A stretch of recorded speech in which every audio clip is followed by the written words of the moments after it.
Alrighty, gamers. So, my first reaction to the Marvel Zombies Part 2 update featuring Shang-Chi and Miss Marvel fighting against the tide of zombies with the new recruits to the Zombie Alliance of Captain Marvel and Wanda, Scarlet Witch.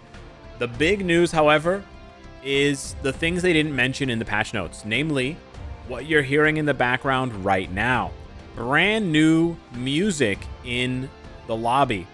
And I have to say, it's going to sound crazy, but you got to turn the music on. The music is banging. The music is actually so banging. It's really good. The music in Marvel Future Fight has always been good, but once you hear the old lobby theme wasn't that good, and once you heard it for years and years and years, it starts to get tiring. So I understand people end up muting. I totally understand that. But trust me when I say this, you want to turn the music back on for this. The new lobby theme is genuinely really good, and rather than playing through all of the music like I normally do on my live stream that I just finished, that I wrapped up, we actually just listened to the lobby music for the full 4 hours, and I didn't get tired of it. It's really good. So kudos to the music team, the music department at Marvel Future Fight at Netmarble for putting that together. I've always said that the people making the artistic things in Marvel Future Fight are some of the best in the business, whether it's the music, whether it's the key art, whether it's the in-game graphics. They make so much out of the engine that's 10 years old now or whatever. Like they do so much to keep this game looking modern and polished, more so than other games that have come out more recently. So got to give them big props for that. The other thing that wasn't in the patch notes that's a huge W is the new growth bonus mission rewards. They've updated them. So now you're getting tier 2, tier 3, and tier 4 materials rather than just tier 2 and tier 3 materials. You also get selectors for tier 4s now. So if you tier 4 certain characters, you're going to get selectors that you can use, like that one for Wanda. And then I didn't have one for Shang-Chi. I had just 200 Soul of the Falcon, but you can see there for Captain Marvel, if you tier 4 her, she is a chest. It doesn't seem like there's necessarily a rhyme or reason why some are getting the chest and some are getting the 200 Soul of the Falcon. But then again, 200 Soul of the Falcon is a lot more than you get from the chest, because the chest just gets you one of those 3. You get to choose, which is nice, but it only gets you one of them. So regardless, it's a really big and a really good change, which I think is fantastic. Other than that, the big change that I want to really shout out is Zombie Survival. This game mode rocks. It was already a good game mode, but I did feel like it was getting a bit tedious with the difficulty and having to, play stage 30 to unlock 60, and then play 60 to unlock 90, and then, just it felt very tedious. This new system where everything is unlocked right away and the difficulty ramps in a very tangible, visible way is much better, much smoother. Banning a whole tag of characters is really good. I know that by saying it's really good, they're going to tone it down. They're going to turn the game hyper casual, and I am sad for that. But at least for now, for the time being, we can enjoy a very difficult and very fun zombie survival. I don't actually think it's very difficult. I just think it's more difficult than the old zombie survival. And I think that's going to be too much for some players. And I've already heard probably about half a dozen people complaining about the difficulty. But I also think it's a learning curve. The new zombie survival is completely different. It's not just about bringing in one DPS bomb to nuke the boss. You actually have to bring in multiple DPSs. In this case, I was able to clear the stage with Mephisto and Jean. I was able to clear stage 4. Even though Mephisto can't transform because his second skill is locked, and even though Jean doesn't have access to her tier 4, which gives her accumulation, I was able to do it. I tried with other teams and I actually struggled. I was trying with Thor and Rogue, but just a couple of tips I have for you before I make a dedicated video on it. Try to pair 2 DPSs together that can benefit in some way. Like they both deal elemental damage, they both deal fire damage or something like that. You can try a combination of these characters, Rogue and Ghost Rider, Thor and Ghost Rider, something like that. Or pair characters together that are going to overlap buffs. So like they're all humans, so you can use human buffs, or they're all aliens, so you can use Yondu or whatever. But this one's tough, and it's really fun. Because of the new zombie gas, you have to actually focus on killing zombies. It's not just like running around for 2 minutes. It's very nice. I think the devs did a tremendous job with this content. I think it's fantastic. and I actually can't wait to test out new teams, test out different characters. I think now tier 4ing certain characters for zombie survival is a legitimate thing to do because of the fact that it's a lot more difficult, and it's a lot more, it's not just so cookie cutter, right? It seems a lot better. So I'm actually really happy with this. But yeah, just so that you guys are aware, I wasn't the best zombie survival player, but I was consistently getting, you know, stage 60, stage 70, sometimes stage 90, sometimes stage 100. And I could not clear above stage 4. Stage 5 is too difficult for me. So don't feel bad if you're stuck at stage 1 or stage 2. A lot of players are struggling with it, and that's good because it means there's room to grow, right? That's something that I was basically very critical of with the video that I made about is MFF too easy, is right now it feels like there isn't a lot of room to grow in Marvel Future Fight because the characters are not getting good reworks and the game modes are too easy. This is a step in the right direction. This is difficult, but it's fun. It's challenging. It's not just BS difficulty. It's not you're just getting one-shotted, right? You have to strategize. You have to try different things and sort of like puzzle your way through it. But the results are rewarding, right? So I think that's great. However, I do not have a lot of good things to say about the uniforms.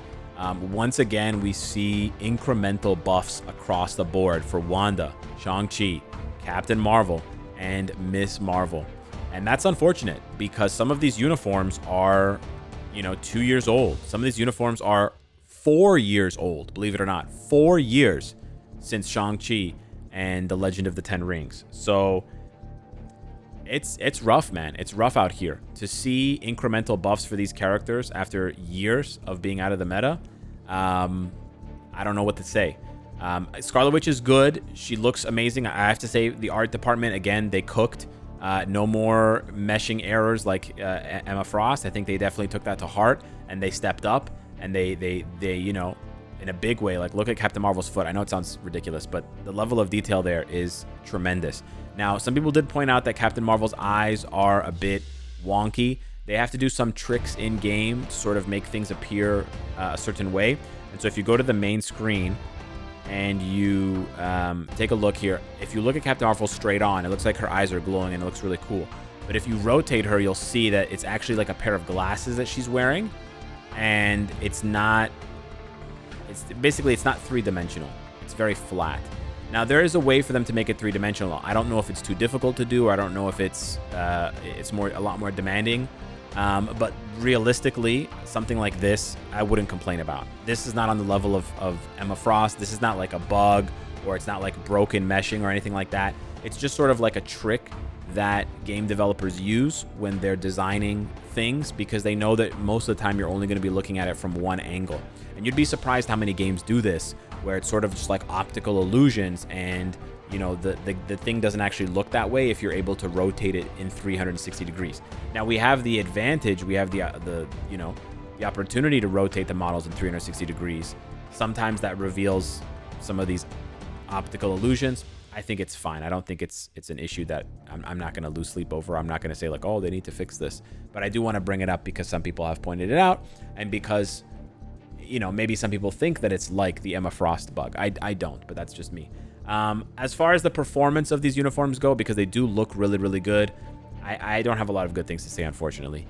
I wasn't able to tier 4 Miss Marvel, but she seems a little bit better, but still not near, you know, challenging the top echelons, the Luna Snows of the speed category. Her being inhuman is interesting because of the data mine that we've discovered. So the data mine, for those of you wondering, if you go to the archive here, you can see that the Halloween token is there. Apparently, in 3 weeks, if you go to the uniform, like if you don't have all the uniforms and you go to the seasonal uniforms, you'll see that it says 20 days left. So if you go to any of the seasonal uniforms that you haven't purchased, there's a countdown timer. And so the countdown timer, for example, for Weapon Hex, reveals that she'll be available again in 20 days, which means that in 3 weeks, it's going to be the seasonal uniforms.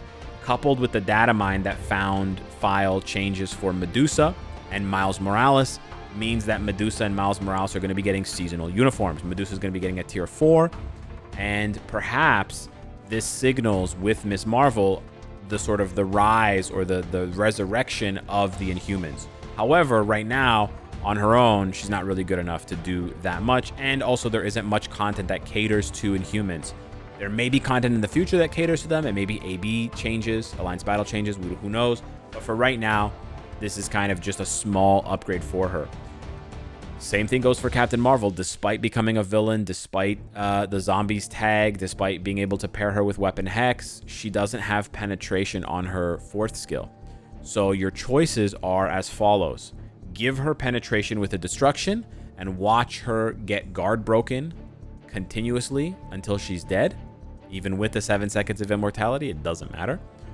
Or give her a different CTP, like a conquest or something, where she doesn't have penetration, and watch her become tanky, but not be able to deal any damage because she can't penetrate. So I think it's time that the devs buff Captain Marvel. It's been a long time now, and I understand that her 4th skill used to be really good because characters didn't spam immunity and invincibility skills, but they do now, so it just doesn't work.